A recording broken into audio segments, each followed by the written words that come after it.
Et je vais ouvrir la séance du Conseil communautaire en saluant l'ensemble des élus ici présents, ainsi que les spectateurs. Et je vais demander à Marine Michel de bien vouloir procéder à l'appel.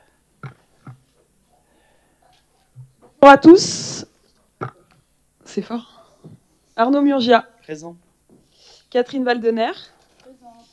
Éric Pétieux est excusé et a donné son pouvoir à Jean-Marc Chiapponi. Claire Barnéou. Émilie Desmoulins est excusée et a donné son pouvoir à Patrick Michel. Christian Julien. Annie Astier-Conversé. Jean-Marc Chiapponi. Corinne Aschettino est excusée et a donné son pouvoir à Claire Barnéou. André Martin. Michel Skripnikov. Patrick Michel. Maryse François Xosa est excusée et a donné son pouvoir à Annie Astier-Conversé. Thomas Schwartz. Christian Ferru. Gabriel Léon. Francine Dardenne. Jean-Franck Vioujas. Jean-Pierre Pic est excusé et a donné son pouvoir à Philippe Sionnet. Jean-Marie Rey. Muriel Payan. Guy Hermite est excusé et a donné son pouvoir à Arnaud Murgia. Claudine Chrétien. Pierre Leroy.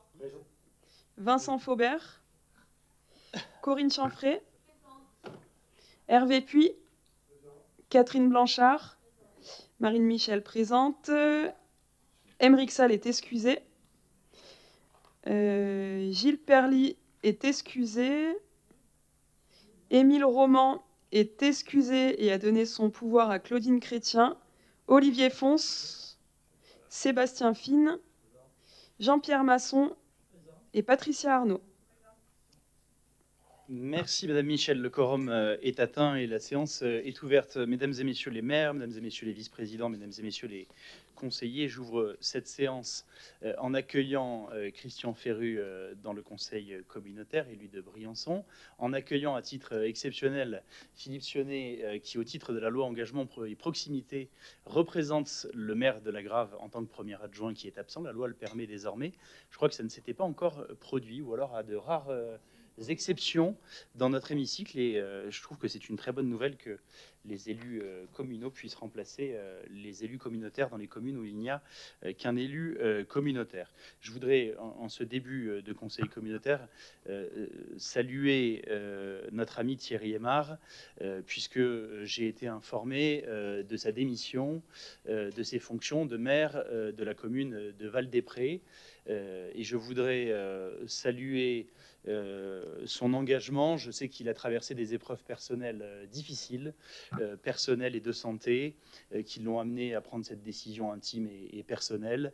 Et même si nous n'avions pas les mêmes idées sur tout, je crois que nous avons su travailler ensemble sur l'essentiel. Et je voudrais saluer un homme qui, je crois, est un homme tout simplement humain, sympathique et engagé. Et je voudrais saluer la décision qui est la sienne et que je sais extrêmement difficile à prendre. Je voudrais par ailleurs vous dire un simple mot, non pas personnel mais politique, mais vous dire en tout état de cause que dans le contexte extrêmement difficile et instable que traverse notre pays et qui, je le crois, irrite beaucoup de nos concitoyens, je crois que nous devons nous, dans le Briançonnais, continuer à être un îlot de stabilité, je crois, pour nos concitoyens. Et je crois que dans ce conseil communautaire, nous avons su, au fil des mois et des années, prendre le plus de décisions à travers des consensus, des compromis, mais en tout état de cause, je crois que nous arrivons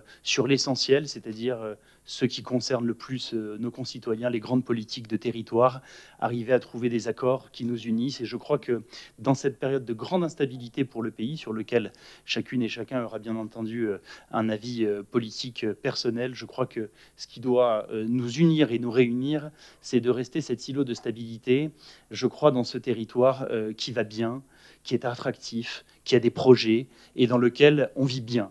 Et je crois que nous avons été toutes et tous élus pour s'occuper de la vie de nos concitoyens et du bien vivre de nos concitoyens. Et j'appelle de mes voeux, dans ce contexte si difficile et parfois si perturbant pour notre pays, à ce que nous continuions à le faire au quotidien. Voilà, mesdames et messieurs, pour ces quelques mots d'introduction. Je vais vous demander s'il y a des prises de parole liminaires avant d'entamer l'examen de l'ordre du jour. Monsieur le maire. Du Monétier-les-Bains, merci. Je vous rejoins, monsieur le président. Je pense que tout le monde sait que je suis le maire du Monétier-les-Bains, mais j'aurais pu le préciser. Comme je sais que ce conseil est retransmis, je préfère me présenter. Je vous rejoins sur la stabilité que procurent les maires à la population. Et je pense qu'on a tous vécu la crise du Covid pour savoir que si les maires n'avaient pas été avec leurs conseils municipaux et les agents en première ligne, je pense qu'on n'aurait pas eu les résultats qu'on a eus. Bon, tout ça étant, je voulais intervenir suite à la conférence des maires qu'on a eue il n'y a pas si longtemps, qui concernait le SCOT et je dirais les orientations qu'on pourrait donner à ce schéma de cohérence et d'orientation territoriale, si je ne m'abuse. Moi, je voulais vous interpeller parce qu'on a parlé d'un planning qui amènerait donc l'approbation du SCOT au mois de décembre de cette année. Et mon intervention, elle est là pour simplement vous dire que je trouve que ce délai me semble relativement court, puisque bon, on s'était engagé, on en avait parlé ensemble qu'il fallait qu'on réduise notre consommation foncière. Mais je pense qu'il faudrait qu'on ait un peu plus de réflexion et aller un peu plus loin dans ce qui pourrait être fait, puisque je crois que l'échéance de l'approbation, si je ne m'abuse, elle est en février 2027. Et l'approbation des PLU qui suivent, donc serait un an après, ça nous amènerait en février 2028. Alors je vous demande, Monsieur le Président, si on ne pourrait pas prendre un peu plus de temps pour travailler un peu plus précisément sur SCOT qui nous engage. Je ne dis pas que je remets en question ce qui avait été décidé en conférence des maires, mais je pense qu'il y a vraiment des sujets qui sont importants, qui touchent autant les espaces et urbanisés pour l'activité économique ou nos habitants permanents, parce que ces espaces qui pourraient être alloués aux habitants permanents seraient aussi impactés si on commence à réduire énormément ce qui nous reste à construire. Donc je pense qu'il faut qu'on ait un peu plus de recul. Et j'en profite aussi pour avoir la parole pour expliquer un peu les difficultés qu'ont les maires des communes rurales, puisque je ne mets pas Briançon au même niveau que les autres communes qui composent la communauté de communes, de la mise en place d'opérations foncières, en sachant que la plupart des espaces qui sont individualisés sont morcelés avec des propriétaires disparates. Déjà, arriver à les mobiliser sur le même projet, arriver à acquérir la maîtrise foncière, il faut passer soit par des échanges de terrain, soit de l'achat, soit des DUP. On est vraiment confronté à des problèmes que vous n'avez peut-être pas au niveau de la collectivité de Briançon. Et ça nous met vraiment à mal sur des délais qui sont rallongés, qui sont, une fois que le permis est déposé, attaqués. Donc on arrive, mis à bout, à des délais qui peuvent pas être compressibles. Du coup, je pense qu'il faut qu'on réfléchisse à toutes ces problématiques. Enfin, je ne sais pas si tout le monde a les mêmes problèmes au niveau de ces mairies, mais je pense donc ce que je vous demanderai, c'est de réfléchir au délai d'approbation de ce SCOT et qu'on prenne la mesure des enjeux. C'est très clair, merci pour ce message. Je voudrais juste rappeler la position qui a été prise par la conférence des maires au conseil communautaire à l'ensemble. Parce qu'elle était, somme toute, assez unanime, mais elle avait deux étapes. Puisque en conférence des maires, et je parle sous le contrôle de Jean-Franck Joujas qui suit précisément ce dossier, on a décidé de faire deux choses. La première, c'est d'avoir des rencontres dans les semaines qui viennent, CCB, moi-même et l'ensemble, enfin chacun des maires individuellement parlant, pour faire un point très précis, à la fois des demandes que vous avez formulées pour votre commune, de l'ensemble de vos projets et de la consommation foncière que nous pourrions arriver à trouver, parce que l'idée, et je crois que la conférence des maires était unanime là-dessus, était qu'on essaie d'avoir un accord qui soit le plus accepté par tous, afin de ne pas nous retrouver à devoir voter un SCOT dans cette assemblée les uns contre les autres. Et entre nous soit dit, la loi nous contraint tellement qu'on sait très bien qu'il n'y a plus grand-chose à se partager. Bon. Et nous avons pris acte de se dire qu'à la suite de ces rendez-vous, nous nous reverrions à 13 dans ce format-là et que nous prenions la décision. Avec l'idée de le voter de manière préférentielle avant la fin de l'année, ou sinon de se fixer l'étape du mois de juin. Je ne travestis pas ce que nous nous sommes dit lors de la conférence des maires. Donc moi, j'entends bien le besoin de prendre du temps. J'attire juste votre attention sur le fait qu'il faut que chacune et chacun d'entre nous soit précautionneux dans ces communes, parce que pendant que nous ne validons pas le SCOT, le compteur de consommation tourne. Mais en tout état de cause, moi, si à l'issue de ces rencontres, il y a globalement un consensus qui laisse à dire on prend 3 mois de plus parce qu'on a besoin de prendre 3 mois de plus pour étudier les choses, j'ai aucune difficulté avec ça. Et je suivrai la position des maires à partir du moment où elle nous permet d'arriver à la position qui est la plus consensuelle. Parce que je pense que sur un sujet aussi difficile, il faut qu'on soit globalement 13 à décider ensemble, parce que quand on voit les contraintes qui s'opposent à nous par la loi, il faut que la position qu'on trouve à la fin soit la plus harmonieuse possible. Donc je propose que nous prenions acte de la position qui est celle de la commune du Monestier-les-Bains, exprimée par son maire. Et si vous en êtes d'accord, à compter des jours qui viennent, nous commencerons à avoir une série de rendez-vous commune par commune pour qu'on puisse étudier très précisément vos projets, vos demandes, vos PLU et ce que nous pouvons arriver à faire. À la suite de ça, nous nous revoyons à 13 et nous prendrons la décision d'aller vers l'adoption du SCOT dans un calendrier qui de toute façon sera celui des mois qui viennent, que ça soit en décembre, en janvier, en juin. Et je pense que de toute façon, il faut avancer là-dessus, mais de manière consensuelle. Voilà pour ce que je pouvais dire. Sur le deuxième sujet, cher Jean-Marie, je pense qu'il serait utile que nous essayions d'amplifier encore l'action de l'établissement public foncier régional sur le territoire, qui, je le sais, travaille sur un certain nombre de communes et sur plusieurs projets.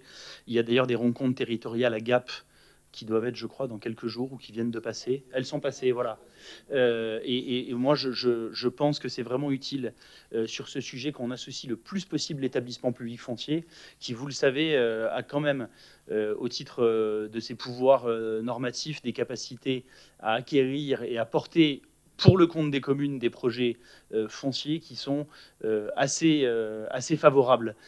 Sur le reste, malheureusement, à droit constant et au titre de la CCB, on ne saura pas résoudre, nous, ces problèmes, puisqu'on sait très bien qu'on a aussi un certain nombre de sujets de contraintes juridiques qui pèsent aussi sur nous, sur la complexité de ces projets. Je confirme vos propos. Nous travaillons avec le PF, nous, sur une OAP, un monétier à destination des résidents permanents. Donc on a travaillé avec eux. L'autre jour, j'étais à Gap, je suis intervenu pour expliquer un peu le travail qu'on avait fait avec le PF. Donc on a travaillé ensemble pour la maîtrise foncière. On a donc cédé les parcelles qu'on avait sur cette zone-là. Et donc c'est le PF qui porte le projet. Et en même temps, on a pu travailler avec un bailleur social, donc ce qui fait qu'on avance aussi sur la mise en place donc, du BRS sur cette zone-là, et qui demandera une maîtrise foncière totale, mais on est presque au bout de l'opération. Donc moi, je vous encouragerais vraiment, les maires, à vous rapprocher de l'EPF si vous avez des projets dans ce sens-là, et ils peuvent être facilitateurs, et puis vous aider aussi à porter financièrement certaines opérations qui pourraient vous permettre d'avancer beaucoup plus vite sur ce projet. Ce que nous faisons, effectivement, nous à Briançon sur les sanatoriums de Rhône-Azur, qui sont sur le point d'éclore, et en rappelant qu'en plus de ça, on a un vrai sujet, puisque toutes les opérations d'accession à la propriété sont des opérations qui, à la minute où on parle, ne sont pas portées par le seul bailleur au alpin, et que donc le PFR est aussi la capacité à aller faire venir chez nous des bailleurs régionaux qui, eux, portent ces opérations-là, parce qu'on voit bien que le besoin d'accession sociale concerne probablement plus le Briançonnais et les territoires de haute montagne et de station que le reste du département qui en exprime probablement moins le besoin. Je finirai aussi mon intervention pour aussi sensibiliser les maires, notamment les maires support de stations de ski, de ce qui arrive avec le plan climat résilience qui va nous obliger dans les années qui arrivent, je crois que ça doit être 2035 si je ne m'abuse, de manière à sortir toutes les locations qui ne seraient pas conformes au règlement, c'est-à-dire F ou G, voire même en amont. On risque de se trouver dans une difficulté, puisqu'il y aurait à peu près 30% des logements qui sortiraient du circuit locatif. Et je pense que pour des stations de ski, envisager 30% de location en moins, je pense qu'il y a un réel problème à prendre en compte, sachant que de toute manière, ce sont des résidences secondaires et qu'il n'y aura pas d'aide pour l'amélioration de leurs bâtiments. Je pense qu'il faut aussi sensibiliser les propriétaires. Il y a peut-être des actions qui peuvent être portées au niveau des syndics ou peut-être d'autres moyens, mais c'est un réel problème et je pense qu'il faut que tout le monde s'en accapare. Je pense que c'est vraiment important dans les années qui arrivent. Merci, et du coup je rebondirai pas sur ce point-là parce que sinon je crains que nous puissions y passer la soirée alors que l'ordre du jour est important, même si je partage la complexité de ce dossier difficile. Y a-t-il d'autres prises de parole liminaires, mesdames et messieurs? Je n'en vois pas affiché à l'écran. Je vous propose d'entamer l'examen de l'ordre du jour en vous demandant s'il y a des commentaires sur le procès-verbal du Conseil communautaire du 8 juillet. S'il n'y en a pas, je le mets aux voix. Y a-t-il des oppositions ou des abstentions? Je vous remercie. Avez-vous des commentaires sur les comptes rendus des décisions ou des arrêtés? S'il n'y en a pas, je vais mettre aux voix le compte rendu des décisions du président. Y a-t-il des oppositions ou des abstentions? Je vous remercie, il est adopté. Le compte rendu des décisions du bureau. Y a-t-il des oppositions ou des abstentions? Il est adopté. Et enfin, le compte rendu des arrêtés. Y a-t-il des oppositions ou des abstentions? Je vous remercie, il est adopté. L'ordre du jour appelle à la vacance du poste de 10e président, du poste de 10e vice-président, pardon, que, après avoir consulté le bureau de la CCB, je vous propose de ne pas replacer, étant à quelques mois de la fin de cette mandature. Est-ce que ça appelle à des remarques ou à des questions? Le poste restera vacant. Permettez de vous préciser que les délégations qui étaient concernés seront redistribués à monsieur Aymeric Sall, que d'ailleurs j'ai oublié d'excuser, mais qui est cloué au lit. Et donc je vous transmets ses excuses, mais il est dans un état bien malade. Voilà, donc je transmets ses excuses. S'il n'y a pas de remarques, je vais mettre cette délibération aux voix. Y a-t-il des oppositions ou des abstentions? Je vous en remercie. Et s'ensuit la revalidation et la réduction de l'enveloppe indemnitaire qui s'ensuit, puisque du coup nous passons à un vice-président de moins. Est-ce que ça appelle à des questions ou à des remarques de votre part? Si ça n'en appelle pas, si, monsieur Fine. Je crois que ça a été voté lors du premier conseil communautaire. L'évolution, du moins le taux qui est différent entre les vice-présidents, c'est bien ça. Il n'y a pas eu de modification sur cette délib-là. S'il y a une modification, puisque l'enveloppe globale diminue, mais elle n'est pas totalement consommée. Ce qu'il en reste, j'ai pris la décision de... Alors, c'est une augmentation de 4%, hein, donc en euros bruts, ça fait quelques dizaines d'euros, mais de les octroyer au deuxième vice-président, tout simplement parce que vous le savez, dans ses fonctions chargées globalement des tâches administratives et des RH, je m'appuie beaucoup sur lui. Voilà, tout simplement. Je vais mettre cette délibération aux voix. Y a-t-il des oppositions ou des abstentions? Je vous remercie. Et pour l'ensemble des délibérations budgétaires, je vais passer la parole au chef vice-président chargé des finances. Oui, merci. Donc il y en a 5. La première, ça concerne effectivement l'admission en produits irrécouvrables de 3 titres de recettes du budget général à hauteur de 3 712,79 qui nous est demandé par le comptable public de Briançon, M. Ducatel. Merci. Est-ce que ça appelle à des remarques? C'est des toutes petites sommes. J'imagine non. Je le mets aux voix. Y a-t-il des oppositions ou des abstentions? Je vous remercie. Elle est adoptée. La deuxième délibération concerne une décision modificative numéro 2 du budget général. Voilà. Donc, vous avez eu l'ensemble des documents qui vous ont été transmis et cette décision modificative aura pour effet de diminuer le virement de la section fonctionnement à la section d'investissement de 34 385 € et d'abonder sur l'opération provision pour prospective à hauteur de 93 161 €, ce qui laisse augurer pour la communauté de communes un compte financier unique en bonne santé pour la fin de l'année. Merci beaucoup. Je me permets de préciser que dans cette DM2, je pense qu'un certain nombre d'entre vous en auront marre de m'entendre dire cela, mais on remet des crédits, alors il y a un peu de décalage aussi, mais on remet des crédits pour racheter des vélos pour Altivélo. Voilà. Ça me permet de vous dire qu'ils ont tous été loués en 3 semaines, mais qu'il y en a eu beaucoup plus à Briançon que dans toutes les autres communes, même s'il y en a au moins un par commune. Donc je profite de l'audience de ce conseil communautaire pour vous dire que je crois beaucoup dans ce service de location à courte ou à longue durée de vélos électriques, en vous disant que je serais ravi et heureux que vous en fassiez la promotion dans vos communes pour que les prochains soient pris aussi vite et à Briançon ou ailleurs. Voilà. Pour le reste, vous l'avez compris, il n'y a pas grande modification dans cette DM2 par rapport aux décisions financières. Et comme l'a très justement dit, nous avons un budget qui est, à la minute où on parle, extrêmement sain. Et j'en suis plutôt satisfait, étant donné l'importance des opérations que nous avons portées, puisqu'on sort de la cité administrative et on peut constater qu'on a un budget, mais on le verra dans les semaines qui viennent lors de l'établissement des documents budgétaires, de très grande qualité. Voilà. Est-ce qu'il y a des remarques ou des questions sur la DM2 du budget général? Oui, Madame Dardenne. Oui, merci. Bonjour à tous. Juste pour cette délibération, il est question d'une prestation de transformation de la zone d'activité Espace Sud. Je voulais savoir oui, tout à fait. C'est une contractualisation avec l'État qui avait lancé un appel à manifestation d'intérêt l'année dernière. Je crois que le ministre en charge à l'époque était Christophe Béchu. Et alors, je ne me souviens pas le nom exact, mais le nom qu'ils avaient donné dans la presse, c'était la France moche. Désolé. C'est pas très heureux. Mais en tout cas, c'était un plan d'aide de l'État à travers l'Agence nationale de cohésion des territoires pour aider les intercos qui le souhaitaient à reconvertir ou à transformer ou à améliorer leur zone d'activité commerciale. Et donc, on avait proposé notre candidature et on a été sélectionné. Donc tant mieux, on sera aidé par la NCT, on bénéficiera aussi d'aide de l'État sur les projets qu'on peut éventuellement y mener. En tout cas, à ce stade, on va commencer par mener des études sur l'état de la zone. Voilà. D'accord. Donc il n'y a rien eu de fait. Ah non, ça démarre à peine, c'est pour ça d'ailleurs qu'on vous propose de voter les crédits. Même si, alors pardonnez-moi, je prends une casquette un peu plus mairie, on a déjà pris quelques décisions assez importante dans le PLU, puisque par exemple on a autorisé l'agrandissement par le haut dans notre PLU, mais avec l'obligation de toit à double pente, c'est-à-dire avec l'idée que si les entrepôts s'agrandissent, ils se transforment en chalets. Voilà.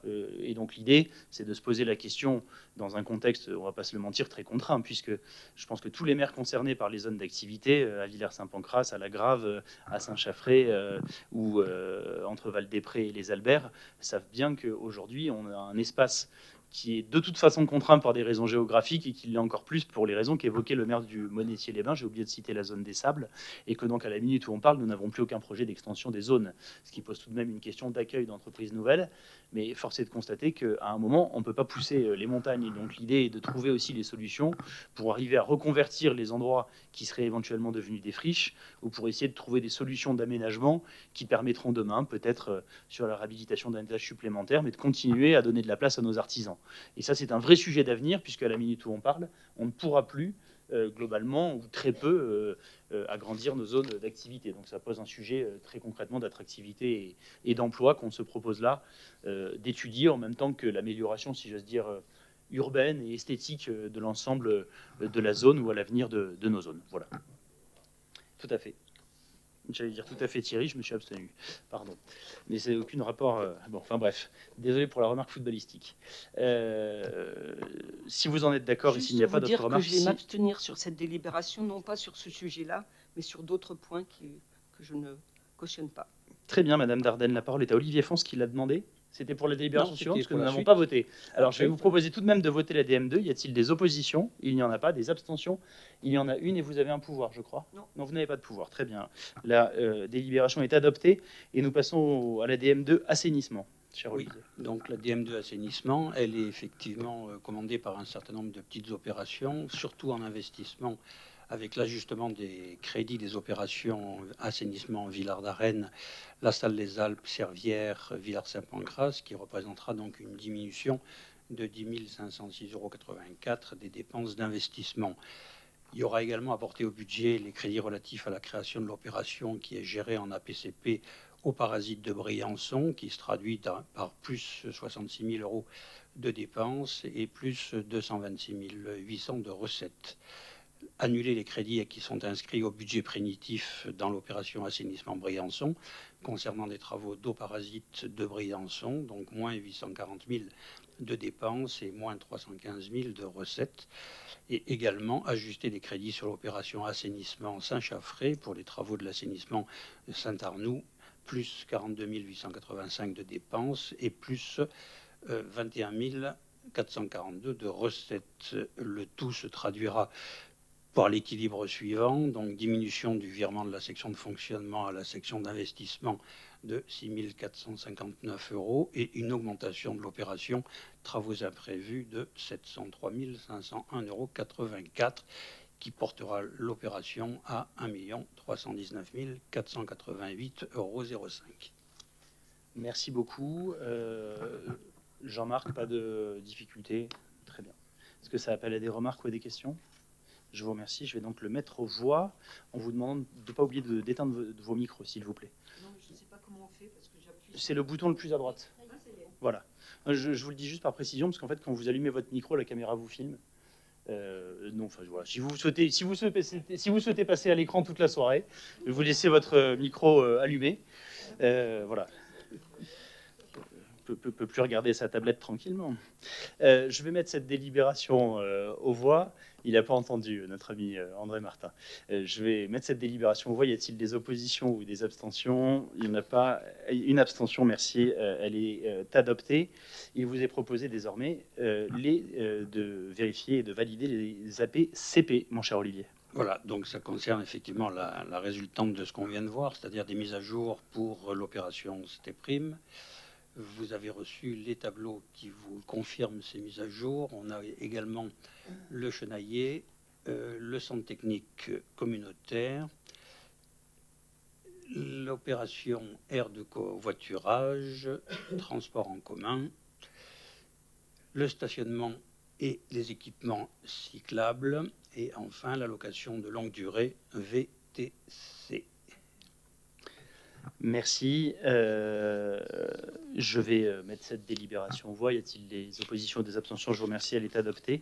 Je te repasse la parole pour les mêmes modifications, oui, concernant le budget assainissement. Tout à fait.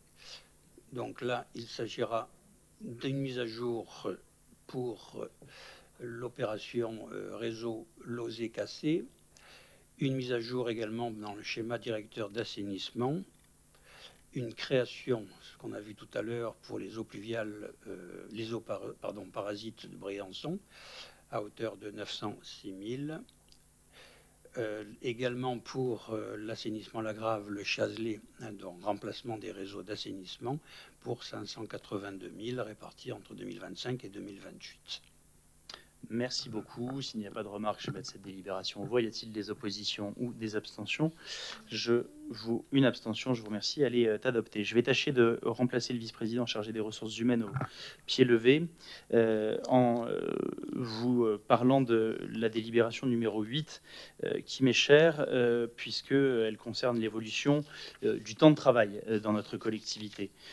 Je la présenterai probablement moins bien que ne l'aurait fait Aymeric Sall, puisqu'il y a beaucoup travaillé aux côtés des services, et je voudrais particulièrement saluer le travail de notre directrice générale et de sa directrice des ressources humaines qui a permis de vous présenter cet accord qui a été adopté à l'unanimité par le comité social territorial et donc par l'ensemble des représentants syndicaux et du personnel, ce qui est pour moi vraiment une heureuse nouvelle.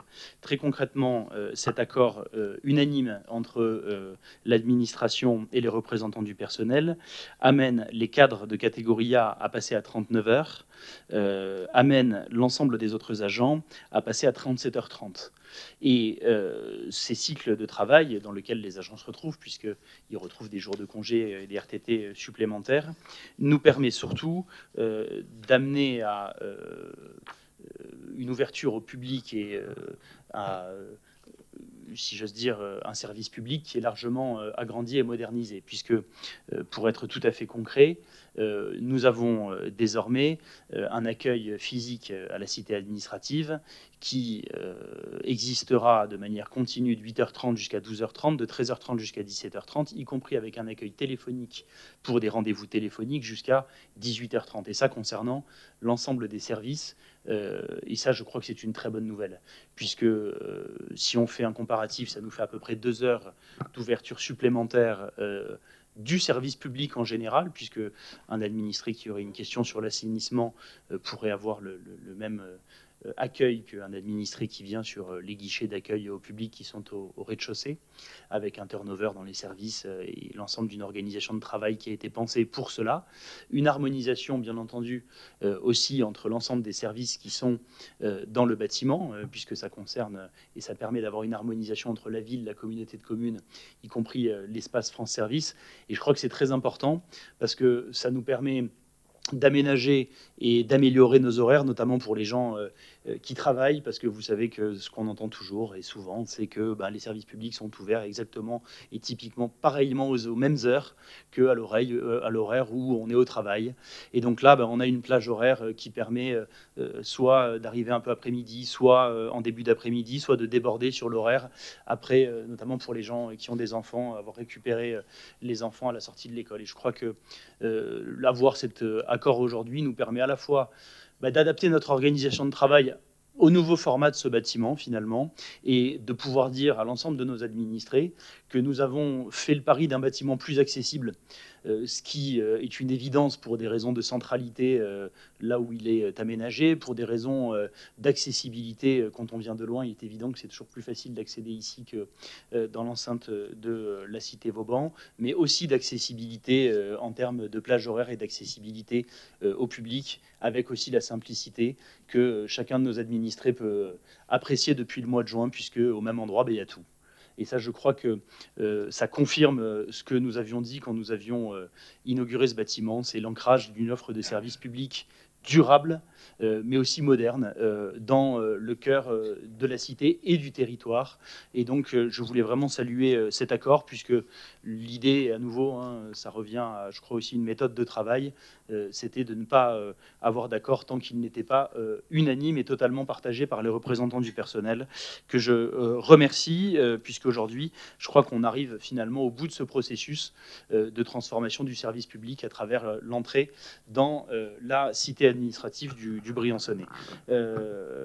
Désolé que Aymeric ne soit pas là, parce que je crois qu'il aurait aimé présenter cette délibération sur laquelle il a beaucoup travaillé, mais en tout cas, je voulais vous la présenter ainsi. Est-ce que ça appelle à des remarques? Peut-être vous préciser tout simplement que toutes les délibérations qui sont présentées au titre des ressources humaines ont toutes fait l'objet d'un avis favorable et unanime du CST. Voilà. Est-ce que ça appelle à des remarques ou à des questions de votre part, mesdames et messieurs les élus? Madame Dardenne. Oui, juste une question, merci. Il est question d'un cycle annualisé mis en œuvre dans les nouveaux services ayant intégré la collectivité, mais sans cadre délibéré. C'est quoi ces nouveaux services ayant intégré la collectivité? Oui, c'est ni plus ni moins que les nouveaux services, c'est les services mutualisés qu'on a été amené à créer au fur et à mesure de la mandature. On parle des nouveaux services pour les services qui n'existaient pas, et donc c'est les services mutualisés. Pardonnez-moi. C'est pas très précis dans la délibération, je trouve, mais bon. Comme on vous le précise, du coup, ça le devient. Ok. Merci. Merci beaucoup.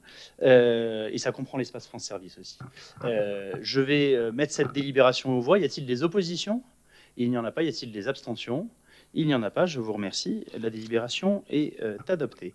Il nous revient ensuite d'étudier la modification du tableau des emplois, dans lequel vous retrouvez, pour être tout à fait précis, pardonnez-moi, excusez-moi, j'ai moins bien bossé qu'Aymeric sur cet aspect RH. On retrouve un recrutement de responsable secteur jeunesse au sein du centre social intercommunal, avec une modification de poste. L'ancien poste était un chef de service intercommunal de prévention spécialisé. Le nouveau poste est un responsable de secteur jeunesse, toujours sur un cadre de catégorie A. Et c'est la seule modification que nous avons au titre des transformations. Sur la création, c'est un chargé de projet risque naturel, en vous précisant peut-être tout simplement qu'il s'agit du poste et qu'il s'agit de la personne qui est déjà dans nos services, qui vient remplacer l'une de nos collaboratrices qui est absente pour des raisons de congé maternité que je salue en votre nom. Et le service ayant un travail j'allais dire malheureusement, mais oui, malheureusement trop important, puisque malheureusement depuis 2023 et 2024, je crois que la charge sur les aspects de risque naturel, Corinne ne me démentira pas, malheureusement, s'accroît de plus en plus, et étant très satisfait des collaborateurs, nous avons décidé tout simplement de conserver les deux et de renforcer pour ce faire le service. Comme vous pouvez le constater, Corinne Chanfray a été très convaincante. Voilà. Cela dit, honnêtement, le travail qui a été fait, je pense notamment à tous les épisodes qu'on a eu cet été, encore une fois, sur la vallée de la Clarée, mais pas que, nous montre à quel point c'est important. Et je crois d'ailleurs, je me permets cette toute petite transgression, Corinne, si tu me le permets, mais je pense que tu partages, il faut vraiment que nous ayons une discussion avec l'État, parce que je trouve qu'on arrive tout de même à un stade où parfois on se repose un peu trop sur la GEMAPI tout de même. C'est-à-dire que la GEMAPI, c'est quand même pas des travaux d'urgence. Et je trouve que l'État, par exemple à Dirmède de temps en temps, n'ayant pas d'entreprise d'astreinte le vendredi ou le samedi, se retrouve dans une position un peu trop simple, consistant à dire bah, tiens, je vais appeler la commune pour savoir si elle ne veut pas éventuellement faire les travaux à notre place. Et puis, bah, bien entendu, derrière, elle appelle la CCB en disant bah, après tout, c'est vous les risques naturels, bah, vous pouvez peut-être faire quelque chose. Alors, c'est très bien, mais enfin, on est dans des consommations de lignes budgétaires qu'on fait bien volontiers pour les communes quand elles sont en difficulté. Mais il va falloir à un moment, et je porterai ce message auprès du préfet Baïbé, qu'on ait une discussion quand même assez claire sur la répartition des compétences des uns et des autres. Non pas qu'on veuille pas le faire, ma chère Corinne, mais parce qu'à un moment, il faut aussi que, quand il s'agit de sujets d'IRMED, l'État assume ses responsabilités de la même manière que le département les assume quand il s'agit de sujets route départementale. Peut-être, Président, si tu me le permets, c'est vrai que puisque notre collègue Thierry Aymar, tu as fait part de sa démission. C'est vrai que j'ai eu des échanges avec lui réguliers en juillet. Il a salué l'engagement professionnel de nos agents, et ça, je crois que c'est bien de le souligner. Et une fois de plus, c'est vrai que la proximité, c'est ce qui revient et au maire et à la Comcom, et que parfois les décisions sur des services étant un peu plus éloignées du sujet, et ben forcément, il y a de la déperdition. Non, mais tu as raison de le préciser. Moi, j'ai pas de souci à ce que nous en occupions, mais dans ces cas-là, il va falloir que l'État nous finance un peu plus. Hein. On va se dire les choses telles qu'elles sont, même si on peut saluer le parcours qui était le nôtre tout de même, parce que quand on a été en 2020, on n'avait pas cette prime et on n'avait pas tout ça. Donc aujourd'hui, on en est à établir des systèmes de contrôle de l'endiguement. D'ailleurs, on a, je crois, quelques délibérations qui concernent. Bon, enfin voilà. Voilà pour cette modification du tableau des emplois. Est-ce que ça appelle à d'autres remarques? Sinon, je la mets aux voix. Y a-t-il des oppositions ou des abstentions? Je vous remercie. Elle est adoptée. Et enfin, la dernière délibération RH est un avenant à la convention du service commun accueil, courrier et moyens généraux, qui nous amène tout simplement à passer le service de 4 à 6 agents, dont un chef de service. Et vous comprendrez bien logiquement que c'est tout simplement parce que l'accueil ici n'est tout simplement pas du tout le même que celui que nous avions anciennement dans les Cordeliers. Et je trouve d'ailleurs qu'on a des retours très positifs.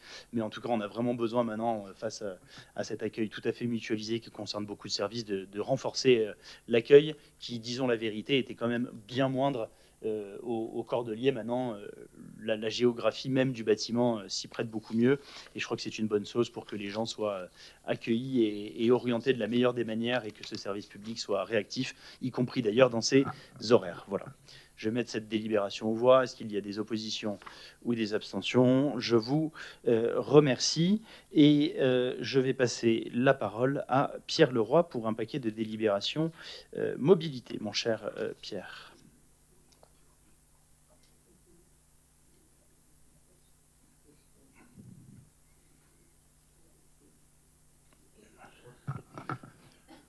Je vous assois à côté avec Francine Dardenne la prochaine fois. Hein. Ça y est. Bonsoir à toutes et à tous. Il n'y a aucune occurrence pour des aspects éventuellement écologistes. Hein.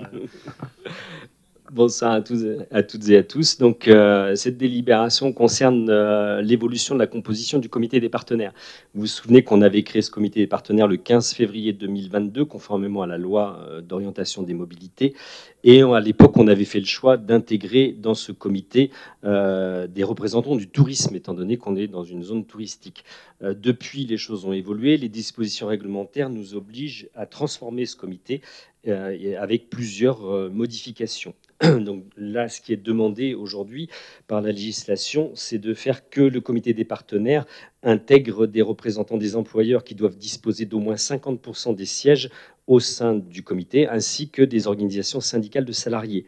Donc là, ce qui vous est proposé, c'est de maintenir évidemment le collège d'élus, sachant que là, il sera représenté par le président et le conseiller délégué à la mobilité, un collège des employeurs du territoire, donc vous avez la liste, un collège représentant des habitants et des usagers, comme c'était le cas précédemment, un collège représentant, là pour le coup, les organisations syndicales de salariés, un collège représentant toujours les acteurs du tourisme, et puis, comme c'était le cas avant, 4 habitants tirés au sort.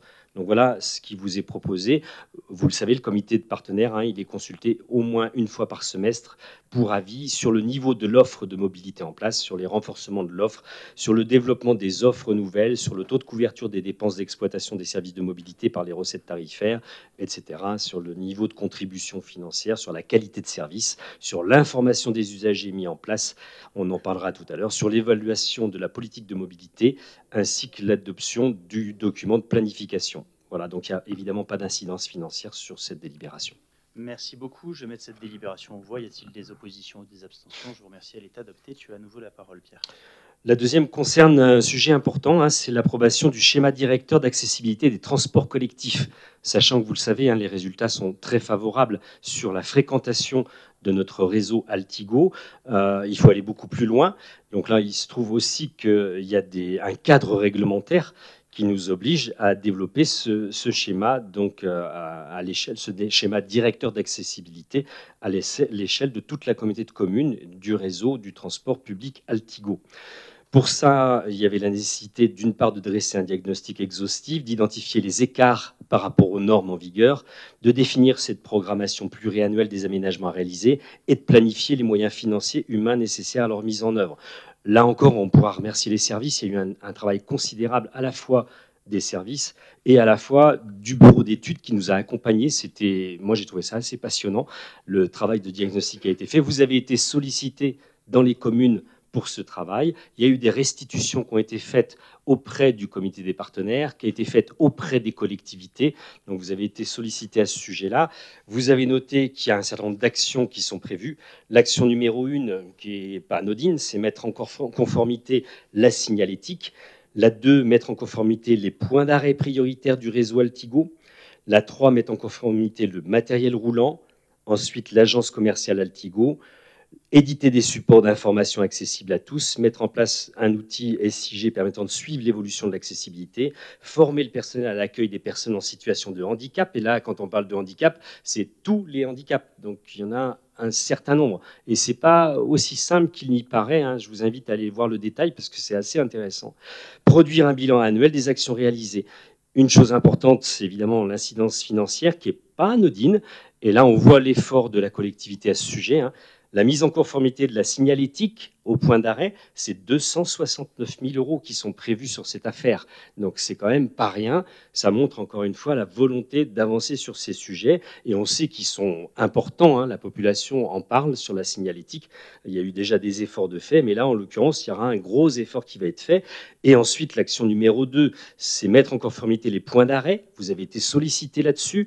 Là, c'est 100 000 € par an pendant 6 ans. Donc c'est aussi pas anodin. Toutes les communes sont concernées par cette affaire sur ce sujet-là. Et puis, vous le voyez sur le tableau, la mise en conformité de l'agence commerciale Altigo est déjà réalisée. Donc là, aujourd'hui, on est très satisfait de ce travail. Voilà. Bien, merci beaucoup. Et au-delà de cette délibération, mais j'en trouve le prétexte, je voudrais quand même préciser 2 choses. D'une part, que sur l'accessibilité à Briançon, on a aussi renouvelé la totalité des arrêts, et ça se voit. Mais parler juste d'un autre petit sujet mobilité, on aura l'occasion d'y revenir dans les mois qui viennent. Mais Pierre et moi avons pu constater lors du dernier comité de pilotage sur les navettes de la Clarée, avec Madame le maire, que nous avons désormais, et c'était un pari pris et qui est tenu, un service quasiment équilibré financièrement. Nous ne perdons quasiment plus d'argent. En tout cas, on a dû diminuer de plus de 80% le déficit de l'opération, avec d'une part une satisfaction sur le service et en plus de ça une hausse de fréquentation qui se confirme à nouveau cette année. Je voulais vous donner cette bonne nouvelle parce que je crois qu'on s'était beaucoup questionné depuis des années et des années sur ce sujet, qu'on avait pris un certain nombre de décisions difficiles. Je veux remercier les élus de la commune de Névache tout particulièrement parce que c'est des décisions qui ne sont pas faciles à assumer, mais à la minute où on parle, le pari que nous avions pris de dire que nous acceptions et nous supporterions de dépenser pour le transport de services publics et que nous souhaitions que nous trouvions l'équilibre économique sur les services touristiques, eh bien, c'est un pari dont on peut dire aujourd'hui, Pierre, qu'il est tenu. Et je voulais vous en faire état. On y reviendra avec des chiffres précisément dans les semaines qui viennent. Je sais que ça satisfera au moins le maire de Servières, que je salue très amicalement. Je vais mettre cette délibération aux voix. Y a-t-il des oppositions ou des abstentions? Je vous remercie. Elle est adoptée. La parole est à nouveau à Pierre Leroy.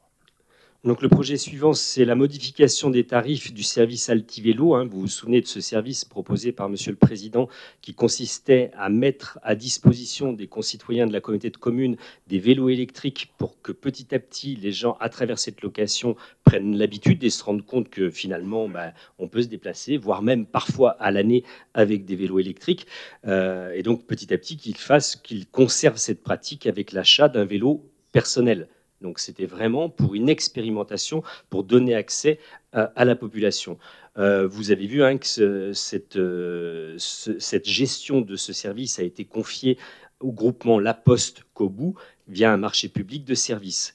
Les conditions générales de location, ça prévoit des contrats de 3, 6 ou 12 mois reconductibles une fois, dans la limite de 12 mois au total, et sous réserve de disponibilité. Comme le président l'a dit tout à l'heure, en fait, au bout d'une semaine, les gens se sont jetés sur la possibilité d'avoir ces vélos. C'était 40 vélos qui étaient mis à disposition, qui sont partis extrêmement vite sur l'ensemble des communes du territoire. Un petit effort encore sur les communes périphériques, c'est ce qui a été dit tout à l'heure, un effort à faire, donc un effort de communication. Les utilisateurs, déjà, qui ont loué ces vélos, ont manifesté pour certains des craintes pour l'hiver. C'est-à-dire qu'ils veulent en effet continuer à tester, mais ils ont quelque peur d'utiliser les vélos en plein hiver. Et donc, il y a eu des demandes par rapport aux pneus qui en effet sont des pneus normaux tels que les vélos étaient loués.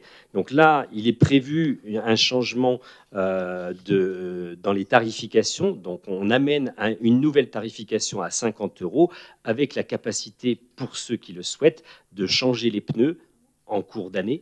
Donc pour ceux qui le veulent, donc c'est la proposition qui est faite de mettre des pneus cloutés à disposition des vélos. Donc l'ajout de cette option implique à la charge de la CCB l'achat de ces pneus, évidemment, estimé à 133 € la paire, avec l'achat de 6 paires à l'automne, puis réalisé au fur et à mesure des besoins. La facturation par le prestataire de 43 € TTC à chaque déclenchement de l'option, qui comprend le démontage des pneus classiques, le démontage des pneus cloutés en fin de saison. Voilà, donc c'est un service qui sera facturé 50 € à l'usager. Très bien. Est-ce que ça appelle à des remarques ou à des questions? Quelques sourires, je sais, mais tant mieux, ça marche. Et c'est une heureuse nouvelle. Voilà. Et on continue, bien entendu, tous ensemble sur les réseaux cyclables, puisqu'on a voté un schéma très ambitieux. Et je crois qu'il faut continuer sur ce schéma global des mobilités et de l'accessibilité de notre territoire. Je vais mettre cette délibération aux voix. Y a-t-il des oppositions ou des abstentions? Je vous remercie. Elle est adoptée. La parole est à Jean-Marie Ray pour la suite de l'ordre du jour. Merci, Monsieur le Président. Donc, cette délibération numéro 15, elle concerne une convention de partenariat entre la CCB et Initiative Alpes-Provence, IAP.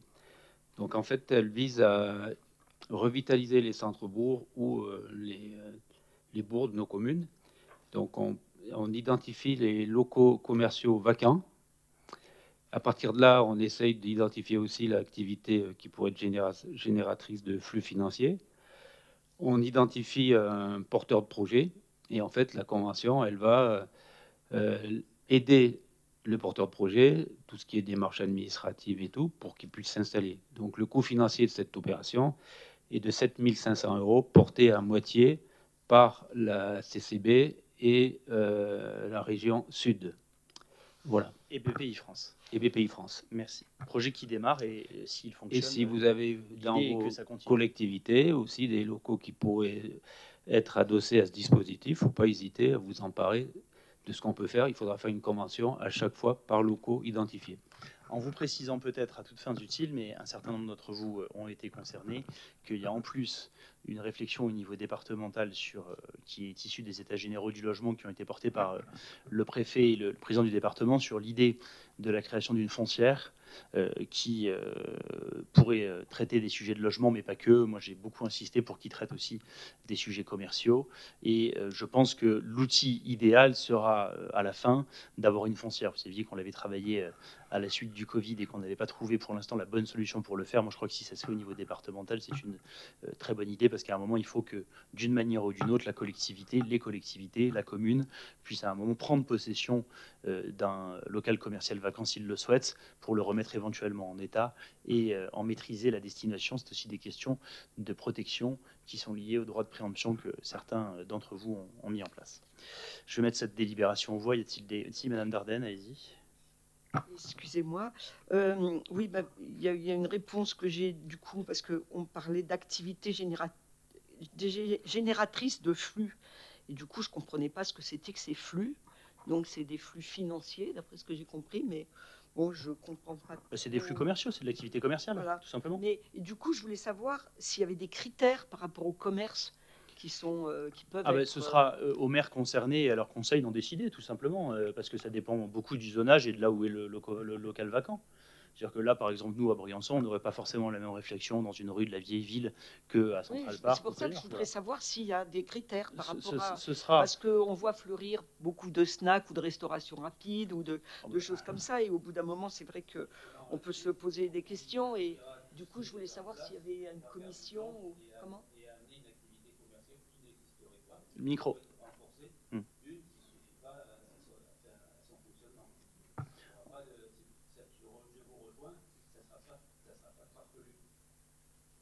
Ah ben, j'espère que ce ne sera pas farfelu. J'espère aussi. Est-ce qu'il y a une commission?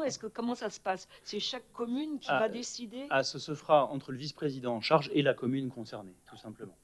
Maintenant, pour vous rassurer concernant Briançon, vous savez que j'ai proposé depuis maintenant 3 ans au conseil municipal de mettre en place le droit de préemption urbain renforcé sur la totalité de la commune et que d'ores et déjà, quand nous avons un commerce que nous ne souhaitons pas voir installer parce que, je prends toujours cet exemple et que les banquiers ne m'en veulent pas, mais quand on a dans une artère très commerçante une banque qui veut remplacer une boulangerie, très concrètement, on s'y oppose et sinon on préempte. Et ça marche très efficacement. Très efficacement.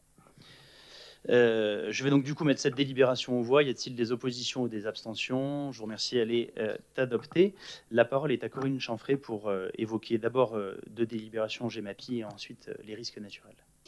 Oui, merci Président. Donc, suite aux différentes intempéries, mais aussi à l'époque de sécheresse qu'on a pu connaître par le passé, il y a un gros travail qui a été mené conjointement par le département et le préfet pour effectivement réfléchir à une meilleure gestion de la ressource en eau. Donc, à l'issue de ces assises de l'eau, eh bien, il a été convenu qu'on puisse réfléchir pour ce qui concerne la Haute-Durance à un bassin plus large, c'est-à-dire bien évidemment notre communauté de communes avec celle du Guillès 3 Queyras et celle des Écrins. Donc, pour conduire ce travail, donc on s'appuie sur le syndicat mixte d'aménagement de la vallée de la Durance pour commencer à travailler, à réfléchir à ce qui pourrait être effectivement une préfiguration d'une gestion plus large. Voilà. Merci beaucoup. Si ça n'appelle pas de remarques ou de questions, je vais mettre cette délibération aux voix. Y a-t-il des oppositions ou des abstentions? Je vous remercie, elle est adoptée. Merci. Alors ça, c'est une délibération qui va réjouir mon voisin de droite. Puisque effectivement, donc si nous adhérons au syndicat DRAC Romanche, le fait que nous puissions conventionner financièrement dans cette commission locale de l'eau pour DRAC Romanche permet à nos collègues de La Grave et de Villard-d'Arène de pouvoir solliciter des subventions voilà, pour différents aménagements. Donc c'est une participation, je crois qu'on est à 1 500 € par an, et ça permettrait effectivement à nos collègues de la Grave et de Villard-d'Arène de pouvoir bénéficier de subventions dans le cadre d'aménagements liés à la ressource en eau. Voilà. En plus, comme ils n'ont pas du tout de problème de risque naturel là-bas, ce sera utile. Premier adjoint de la Grave valide? Fort bien. Je vais mettre donc cette délibération aux voix. Y a-t-il des oppositions ou des abstentions? Merci. Pour la Haute-Romanche, puisqu'il ne faut pas oublier qu'il y a bien 2 bassins versants dans notre merveilleux territoire. Oui. Madame la vice-présidente, vous avez à nouveau la parole. Merci. Donc ensuite, c'est une convention, toujours dans le... Alors là, on est sur le volet GEMAPI, puisque nous avons installé différents dispositifs de surveillance dans les cours d'eau, et que donc nous devons conventionner avec les dites communes. Donc ben voilà, typiquement nous avons nous délibéré à Saint-Chaffré. Je pense que c'est le cas aussi de mes collègues au Monétier et à la salle Les Alpes. Et voilà, c'est pour effectivement autoriser à ces différentes échanges d'informations. Et en tous les cas, en tant que maire, et je pense que c'est la même chose pour mes collègues, on se réjouit de ce dispositif, même si c'est vrai qu'on souffre chez nous des torrents, des crues des torrents, mais en tous les cas, pouvoir surveiller la Guisane, c'est une bonne chose. Voilà. Merci beaucoup, et je crois en plus que ce système, je crois savoir qu'il est vraiment très efficace. Tout à fait. En période de crue, et qui nous permet vraiment d'avoir des indicateurs très concrets sur la nécessité d'intervention.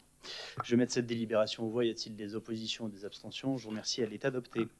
Délibération suivante appelle à attribuer le choix du lauréat en vue de la vente de l'ensemble immobilier des Cordeliers, puisque nous sommes maintenant installés ici dans la cité administrative. Paris un peu fou, qui nous a amené en seulement 5 ans à réhabiliter cette caserne et à déménager la totalité de nos services. Nous avions donc lancé un appel à manifestation d'intérêt, et le jury, qui a regroupé 3 parmi nos élus, en la personne de Catherine Valdener, de Jean-Marc Caponi et d'Émeric Salle, absent ce soir, a étudié tout d'abord 2 offres, une offre de Bouygues et une offre d'ICAD, et puis enfin une offre, puisque nous n'avions pas donné suite à l'offre de Bouygues eu égard à sa valeur foncière, qui nous amène à adopter cette offre-là, qui est portée par ICAD de Promotion, qui est, je le rappelle, le promoteur du groupe Caisse des dépôts et consignations, et qui nous amène à céder ce foncier pour 1 700 000 € TTC, ou vous le retrouvez en hors taxe à peu près 1,4 million, 1,5 million sur le détail. Je voudrais dire rapidement un mot du projet, puisqu'il vous a été largement présenté en bureau exécutif et en commission. Un projet qui va voir l'immeuble des Cordeliers entièrement réhabilité. Peut-être vous préciser que ce sera la bagatelle de 10 millions d'euros d'argent privé investi dans ce bâtiment, et donc 10 millions d'euros aussi pour à nouveau soutenir l'activité économique de nos entreprises et du territoire. Je crois que ça prouve à nouveau, s'il était nécessaire, l'attractivité nouvelle de notre territoire pour les investisseurs privés. Je crois que c'est bon pour notre économie, puis surtout c'est un très beau projet, puisqu'il répond aux critères que nous avions souhaités, c'est-à-dire d'une part, pardonnez-moi de prendre un peu ma casquette mairie, du dormant pour la cité Vauban, avec l'ensemble d'une aile qui sera dédiée à l'annexe hôtelière de l'hôtel, qui va ouvrir ce Noël dans l'ancienne bibliothèque de la Gargouille, qui installera donc ses suites hôtelières et qui agrandira sa capacité hôtelière à cet endroit-là, des commerces, un ensemble de spa de 300 mètres carrés au rez-de-chaussée, là où il y avait avant l'aile dédiée aux Beaux-Arts notamment, qui vont eux aussi déménager d'abord temporairement et puis définitivement dans le nouveau centre social intercommunal, avec le beau projet qui nous réunit désormais, puisqu'on va rénover intégralement l'ensemble du 35 et du 37 rue Pasteur, ma chère Catherine.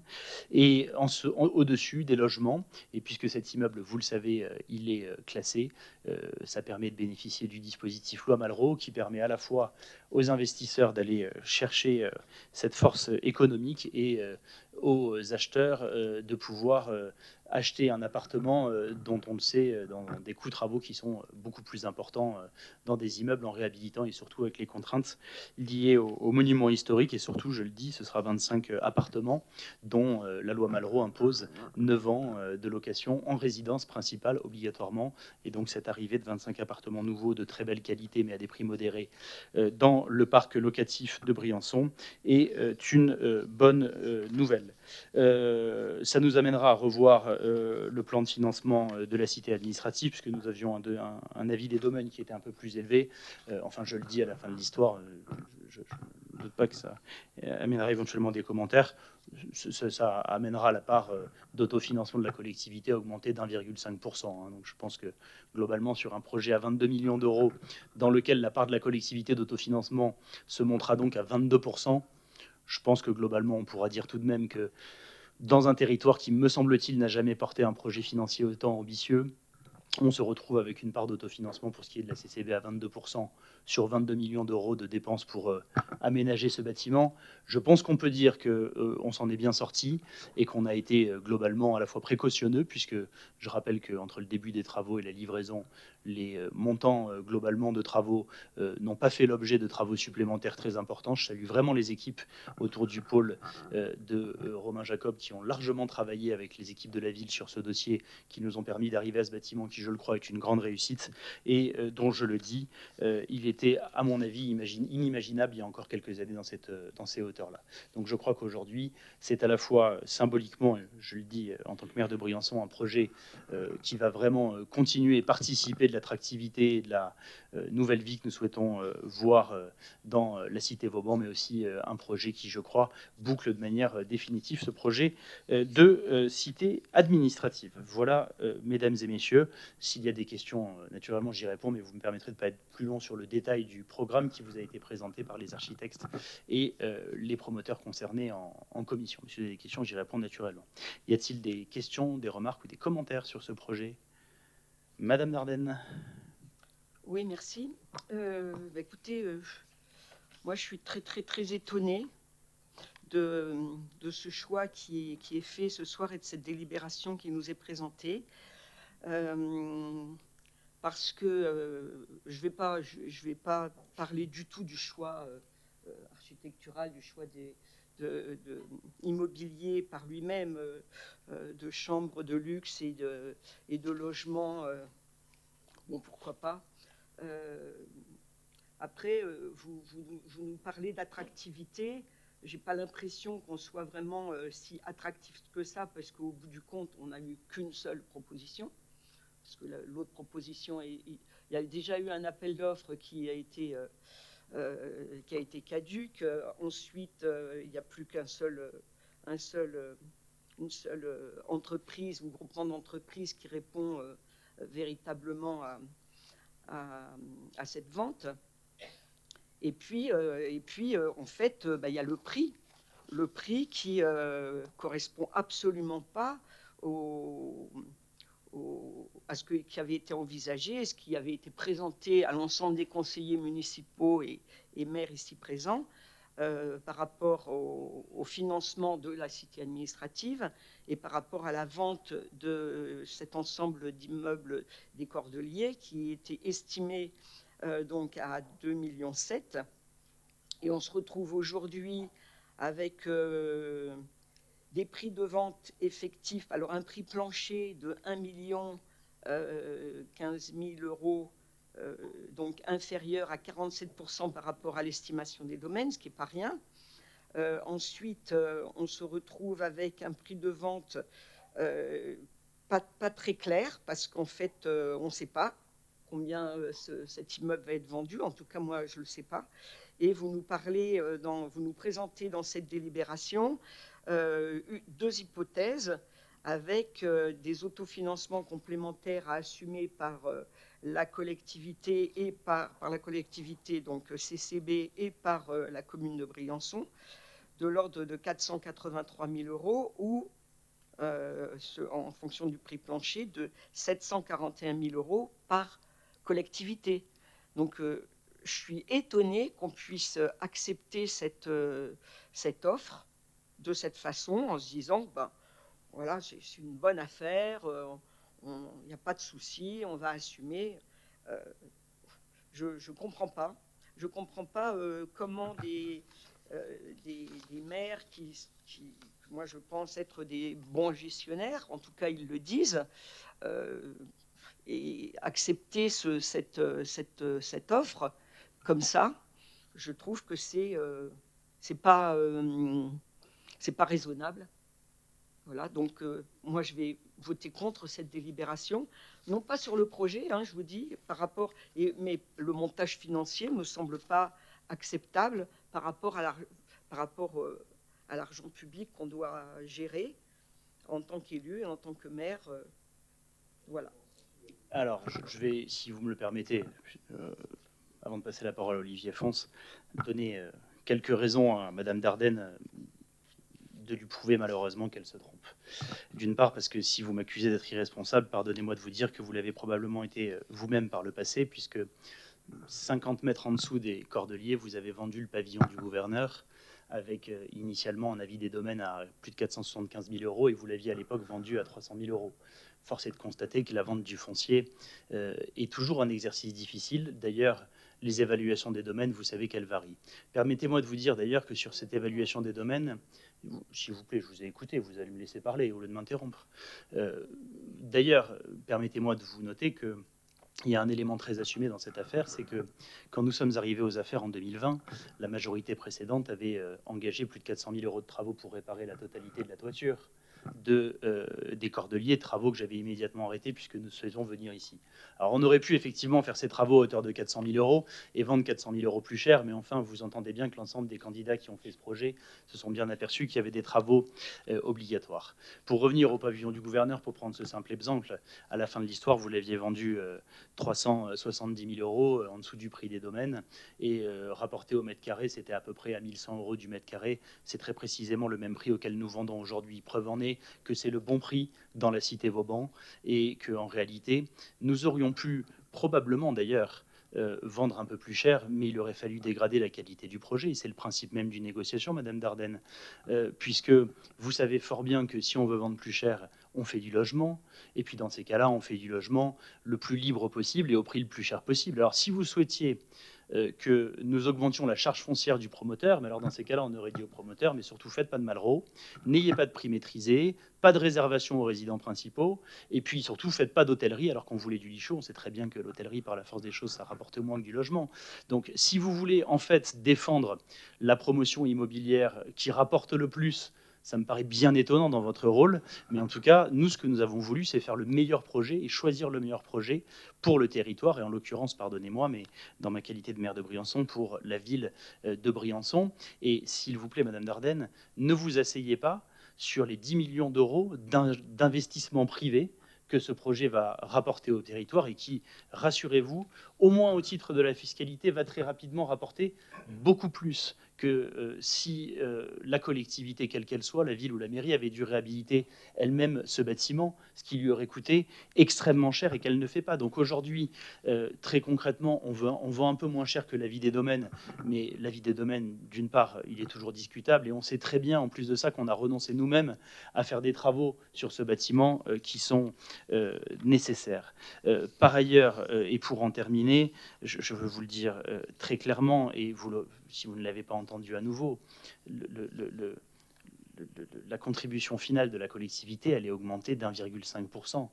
Enfin, très honnêtement, je veux bien que vous essayiez de trouver un angle d'attaque contre nous, mais je crois franchement que sur un projet à 22 millions d'euros, Madame Dardenne, qui n'a jamais été porté par le passé, et j'entends bien que vous ne vouliez pas dire que la cité administrative est une réussite, je sais que ce serait difficile politiquement pour vous, mais à la fin de l'histoire, avec le montage financier que nous avons et la capacité pour un territoire comme le nôtre, sans même endetter la collectivité, à porter 22 millions d'investissements pour se doter de ces locaux, pour nos agents, pour les Briançonnais, pour les habitants du Grand Briançonnais, à la fin de l'histoire, on se retrouve avec un projet de reconversion de notre ancienne mairie qui rapporte 10 millions d'investissements privés, 25 logements locatifs, du dormant avec de l'hôtel de très belle qualité. Alors je sais, vous êtes contre les hôtels 4 étoiles, c'est philosophique et quasiment épidermique chez vous, je suis désolé, moi je suis pour l'emploi.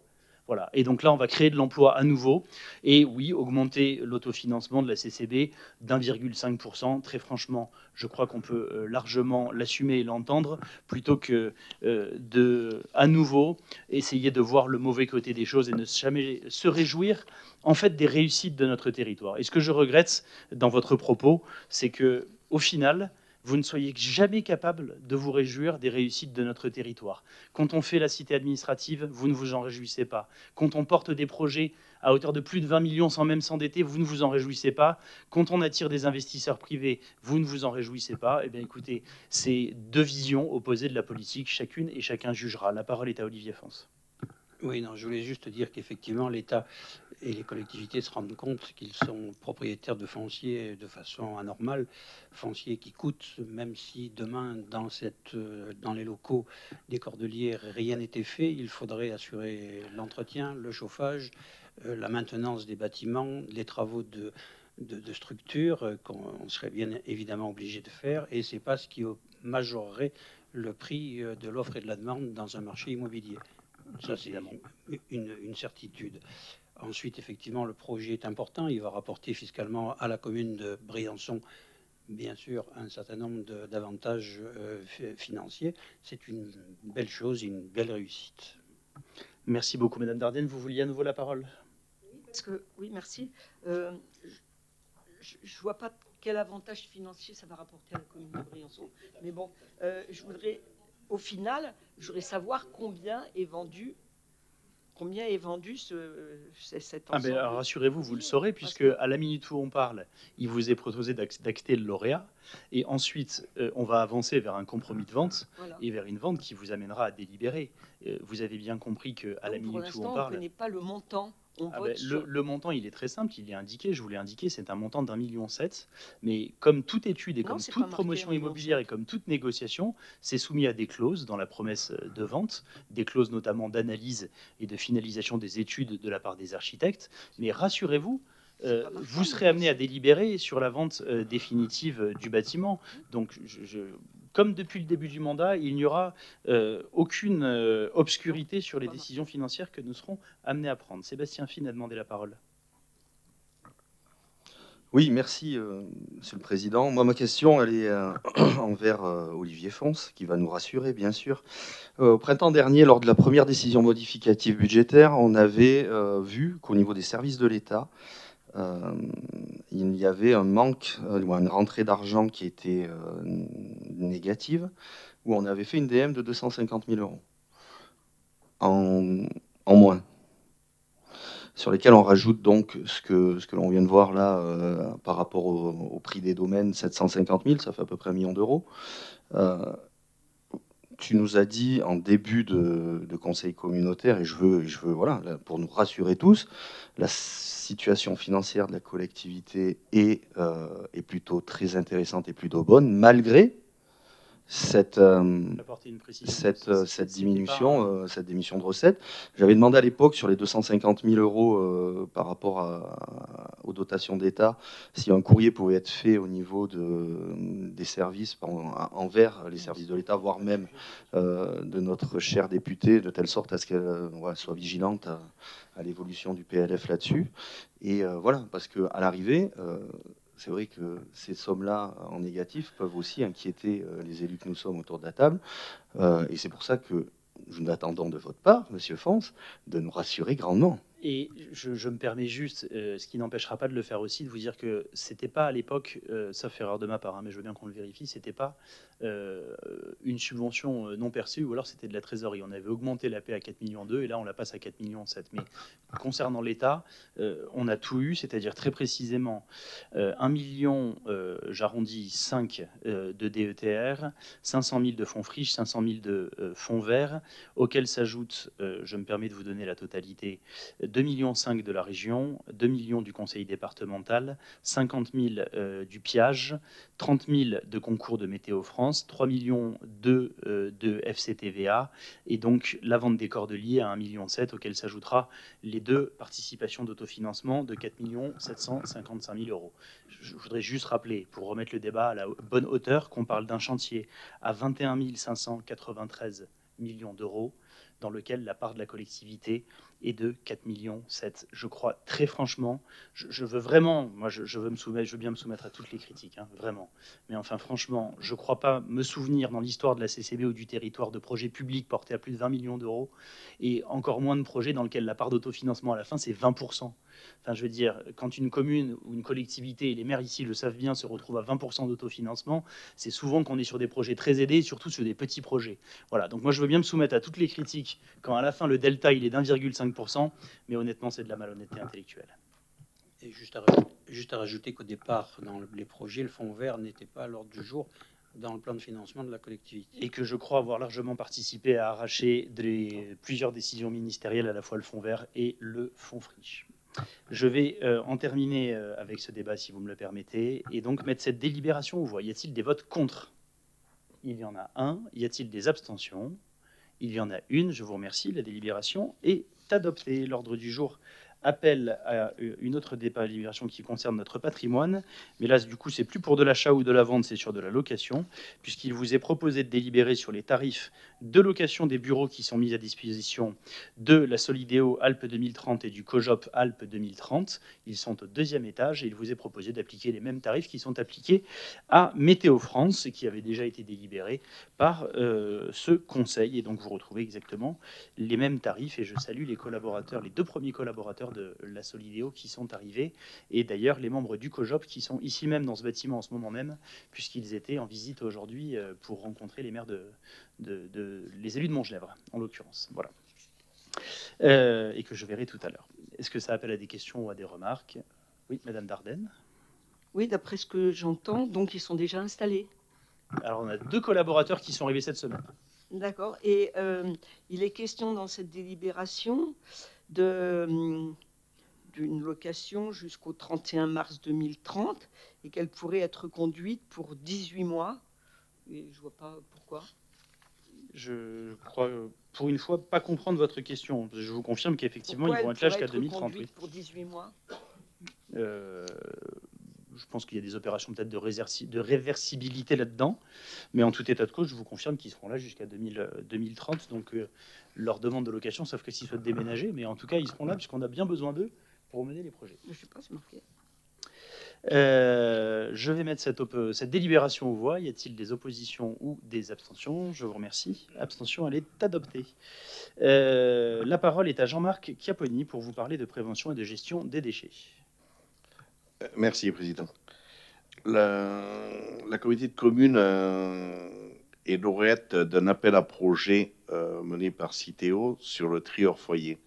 Dans la continuité du déploiement des corbeilles de tri sur les stations de ski et sur les parcs et jardins, cette commune a fait le choix d'intégrer cet appel à projet et nous avons obligation de délibérer pour signer une convention d'engagement de ces 7 communes. Merci. Est-ce que ça appelle à des remarques ou à des questions? Si ça n'en appelle pas, je la mets aux voix. Y a-t-il des oppositions ou des abstentions? Je vous remercie, elle est adoptée. Vous avez à nouveau la parole. Délibération qui revient tous les ans à la même époque et qui concerne l'exonération des entreprises qui n'utilisent pas les services de la collectivité pour le traitement, la collecte et le traitement de leurs déchets. C'est une exonération qui est équivalente aux années précédentes de l'ordre de 90 000 euros. Il n'y a pas d'évolution sur ce sujet. Merci. Il y avait une question d'Olivier Fonce. Ah, il n'y avait pas de question d'Olivier Fonce. Alors du coup, je mets cette délibération aux voix. Y a-t-il des oppositions ou des abstentions? Je vous remercie, elle est adoptée. Jean-Marc, tu as à nouveau la parole. Et dernière délibération qui concerne le rapport d'activité qui a fait l'objet d'une présentation détaillée lors des commissions. Je préciserai juste 2 choses sur ce sujet. C'est la continuation de la mise en place de la collecte et le traitement des biodéchets, la mise en place des REP, et ça fera plaisir à Pierre Leroy.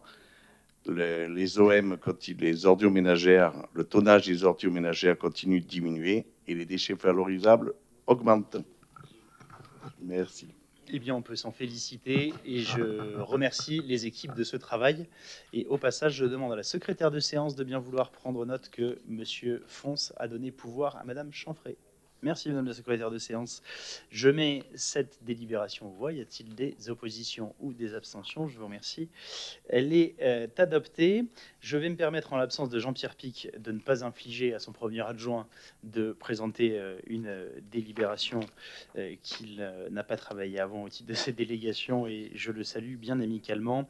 On a tout simplement un avenant 1 sur la convention territoriale globale. Vous vous souvenez qu'on avait voté cette CTG avec la Caisse commune de sécurité sociale. Donc c'est la continuité du travail qui est fait dans cet avenant. On retrouve tout simplement la continuité des travaux qui sont faits avec nous. Je rappelle que cette convention territoriale globale, elle nous a permis tout de même de gagner des financements non négligeables, notamment sur la gestion de nos crèches, ce qui n'est pas une mince affaire au moment où on s'apprête à en ouvrir une nouvelle, en l'occurrence à la salle Les Alpes, et demain une seconde à Briançon dans Rhône-Azur. Pour ne parler que de ça, même si j'aurais pu parler des relais petite enfance et de l'ensemble de la planification d'offres d'accueil. En tout cas, je crois qu'on a une politique sociale sur ce sujet avec la Caisse commune d'assurance de sécurité sociale, qui fonctionne plutôt très bien, et donc je salue le travail collaboratif. Je vais mettre cette délibération aux voix. Y a-t-il des oppositions ou des abstentions? Je vous remercie. Elle est adoptée. Et nous terminons avec la convention de partenariat avec la bibliothèque départementale des Hautes-Alpes, principalement sur des outils informatiques et numériques. Je rappelle qu'on a un très beau partenariat qui est historique entre nos deux collectivités sur cet aspect-là, et je m'en félicite. Je mets cette délibération aux voix. Y a-t-il des oppositions ou des abstentions? Je vous remercie, elle est adoptée. Et on termine avec la programmation du Fonds de solidarité et de soutien territorial, qui m'amène à vous proposer de voter 84 315 € pour les aménagements communaux pour la liaison entre les îles et le Pontillas à la salle Les Alpes, 208 730 € pour les aménagements de la rue de la Guisane à la salle Les Alpes, 8 512 € pour la mise aux normes de la crèche Les Sourires à Montgenèvre, 16 870 € à la Grave pour la création d'un enrochement de protection sur les berges de la Romanche. On pioche dans le fonds climat que nous avions décidé cette année de créer pour la première fois. À nouveau, je me suis trompé. Oui, à nouveau 25 902 € pour l'amélioration de la voirie communale à la Grave. Mais à nouveau, c'est aussi un sujet protection des inondations, puisqu'il s'agit du pont romain qui est en bas de la commune et qui avait été à nouveau très endommagé par les crues de juin 2024, mon cher Philippe. Et voilà ce qu'il en est pour le FSST, en vous rappelant que on a déjà investi quasiment 6 millions d'euros dans nos et donc dans vos communes. Et je crois que nous avons prouvé par là même que nous sommes capables aujourd'hui d'investir lourdement et fortement, comme cette intercommunalité ne l'a jamais fait, tout en accordant un niveau de soutien à ces communes adhérentes qui n'a jamais existé. J'en terminerai par là en vous proposant d'adopter cette délibération. Y a-t-il, mesdames et messieurs, des oppositions ou des abstentions? Je vous remercie. Elle est une abstention. Elle est adoptée. L'ordre du jour étant épuisé, il me revient de vous adresser mes voeux pour une très belle soirée et de passer la parole à Sébastien Fine qui a une annonce à nous faire. Simplement au niveau social, les choses avancent plutôt pas mal avec le centre social intercommunal. Je pense qu'il faudra qu'on organise une réunion des partenaires et aussi une réunion avec les élus qui se sentent impliqués pour leur expliquer quand même tout ce qui est fait au niveau de ce centre social. Faire une sorte de réunion avec les services, avec les personnes qui sont dans l'action, de telle sorte à ce que le relais puisse être complet sur l'ensemble du territoire. Parce qu'à mon sens, beaucoup d'actions sont mises en place, mais restent encore assez intimistes. C'est beaucoup de travail des agents, beaucoup de travail des personnes qui encadrent, et je pense qu'il est important qu'on puisse relayer cela.